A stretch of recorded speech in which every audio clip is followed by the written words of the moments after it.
રાજ્યમાં કોરોનાના નવા વેરિયન્ટ JN1ના સંખ્યાબંધ કેસ સામે આવતા લોકોમાં ચિંતા ફેલાઈ છે। ત્યારે રાજ્યના આરોગ્ય મંત્રીએ ઋષિકેશ પટેલે નવા વેરિયન્ટને લઈને મહત્વનું નિવેદન આપ્યું છે।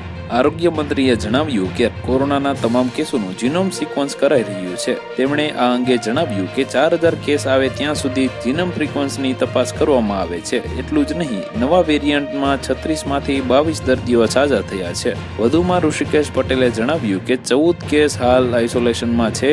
દેશમાં JN1 કેસો સૌથી વધુ ગુજરાતમાં સામે આવ્યા છે। અમદાવાદ શહેરમાં કોરોના કેસમાં ધીમી ગતિએ વધારો થઈ રહ્યો છે। અમદાવાદમાં નવા વેરિયન્ટની એન્ટ્રી બાદ દરિયાપુરમાં કોરોનાથી પ્રથમ મોત થયું હતું, જેમાં 82 વર્ષીય વૃદ્ધાનું મોત થતા લોકોમાં ફફડાટ મચી જવા પામ્યો છે। વૃદ્ધા છેલ્લા ઘણા સમયથી હોસ્પિટલમાં સારવાર હેઠળ હતા, જેઓનું સારવાર દરમિયાન મોત નીપજ્યું હતું।